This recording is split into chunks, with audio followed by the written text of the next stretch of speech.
বোঝেন নাই? ওয়ালাউ শি'না লাআতাইনা কুল্লা নাফসিন হুদাহা, আমি চাইলে পারতাম মানতে, কিন্তু ওয়ালাকিন হাক্কাল কওলু মিন্নি, আল্লাহ বলে আমার চূড়ান্ত ফয়সালা নাফরমান। আজ এটা হাসরের মাঠ, আজ আমি মাফ করার দিন না, আজ হাসরের মাঠ, বিচার করার দিন। আজ আমি বিচার করব। লা আমলাআন্না জাহান্নামা মিনাল জিন্নাতি ওয়ান নাসি আজমাইন। আল্লাহ বলবে, এই বেঈমান, তোর মতো কোটি কোটি নাফরমান মানুষ এবং জিন দিয়া আমি আল্লাহ আজকে জাহান্নাম পূর্ণ করব, জাহান্নাম পুরা করব। আজ আমি মাফ করব না, আজ আমি বিচার করব।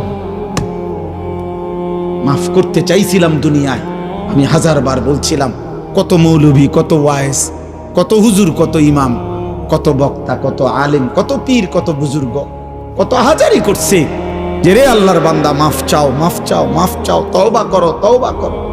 তুমি বেটকি দিয়ে উড়াই দিছো। আরে তো হুজুররা কত কথা কয়, হ্যাঁ, তার কথা শুনে কে না, দরকার কি? আপনি শুনবেন, আপনি ভাতে না খাইবেন, অসুবিধা কি? আপনি বেশি কি খাইয়ে উল্টাই রেছেন? ফাঙ্গাস আর তেলাপিয়া আর কিতা আমরা জানি না। আপনি কি দুনিয়া বেশি ভোগ করে ফেলছেন না ফরমান?